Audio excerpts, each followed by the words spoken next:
अगर हिंदी फ़िल्मों की बात करें तो हमें ऐसी फ़िल्में ही नज़र आती हैं जिसमें गाने होते हैं, हीरो-हीरोइन्स का रोमांस होता है और मार-धाड़ होते हैं, एक्शन सीन होते हैं, कॉमेडी होती है। लेकिन हिंदुस्तान में ही, बॉलीवुड में ही एक ऐसी फ़िल्म भी बनी है जिसमें ना तो कोई गीत है और ना ही हीरो-हीरोइन का रोमांस है, ना ही कॉमेडी है और ना ही कोई एक्शन सीन्स हैं। लेकिन फिर भी वो फ़िल्म ऐसी है कि आपको बोर नहीं होने देती है। ये फ़िल्म थी बासु चैटर्जी ने बनाई थी 1986 में ये फ़िल्म आई थी। फ़िल्म का नाम था एक रुका हुआ फैसला। इस फ़िल्म की ख़ासियत ही ये है कि ये फ़िल्म महज़ एक हॉल में ही शूट की गई थी और फ़िल्म में बहुत सारे दिग्गज कलाकारों ने अहम भूमिकाएँ निभाई थी। दिग्गज इस लहज़े से कि अपने-अपने क्षेत्र में, यानी कि कला के क्षेत्र में, एक्टिंग के क्षेत्र में वो पूरे माहिर थे। वो बहुत बड़े स्टार तो नहीं थे जैसे अमिताभ बच्चन, दिलीप कुमार, लेकिन फिर भी बहुत दिग्गज थे क्योंकि एक्टिंग के मामले में उनसे कोई जो है चूक नहीं हुई फ़िल्म के दौरान और फ़िल्म की जो एक्टिंग है, वो आप देखते लायक आपको लगेगी। तो इस फ़िल्म में पंकज कपूर, अनु कपूर, आर के रैना, एस एम ज़हीर ने अहम भूमिकाएँ निभाई थी।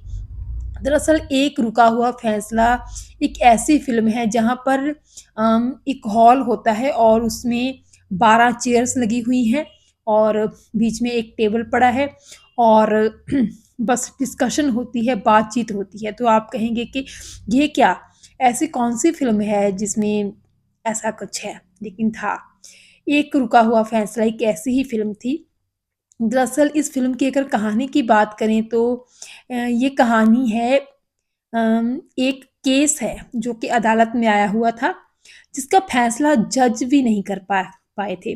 तो उन्होंने 12 इंटेलेक्चुअल्स को जो कि अपने-अपने क्षेत्र में अच्छे थे, जेंटलमैन थे, पढ़े-लिखे, सूझवान और अपने तर्क से काम करने वाले, लॉजिक को सही मानकर काम करने वाले लोग थे, तो उनको ये केस जो है सौंप देते हैं और जज ये कहते हैं कि आप लोग जो भी फैसला करेंगे, वो ही फाइनल फैसला माना जाएगा, लेकिन आप सबकी एक राय होनी चाहिए। तो केस ये था कि एक 19 साल का लड़का होता है, जिस पर उसके पिता का ही कत्ल का इल्ज़ाम लगा हुआ होता है और ना सिर्फ इल्ज़ाम है बल्कि उसके खिलाफ सबूत भी होते हैं और चश्मदीद गवाह भी होता है।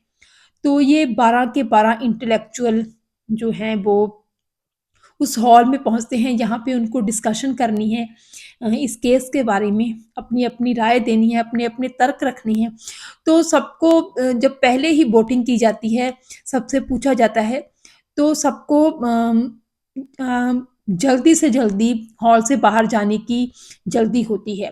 तो सारे जने मिलके यही फैसला करते हैं कि जो अदालत को लगा जो अदालत के सामने सबूत पेश किए गए, चश्मदीद गवाह पेश किए गए, वो किसी बात पर ही पेश किए गए होंगे, तो उनको भी यही लगता है कि लड़का जो है गुनहगार है।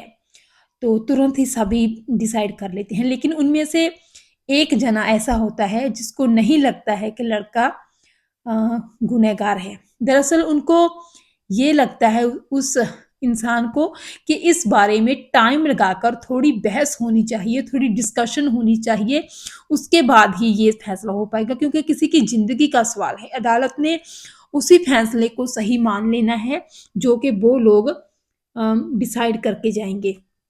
तो उसका यही कहना होता है कि इस मामले पर कुछ भी हो सकता है, लड़का दोषी हो भी सकता है और दोषी नहीं भी हो सकता है, लेकिन उ उस इंसान का कहना होता है कि कम से कम कुछ घंटे तो हम इस केस पर लगा दें ताकि अगर वो लड़का चाहे उसने गुनह किया भी हो, 19 साल का लड़का है, उसको एक मौका तो देना चाहिए ना, अपने उसकी बेगुनाही हो सकता है साबित हो।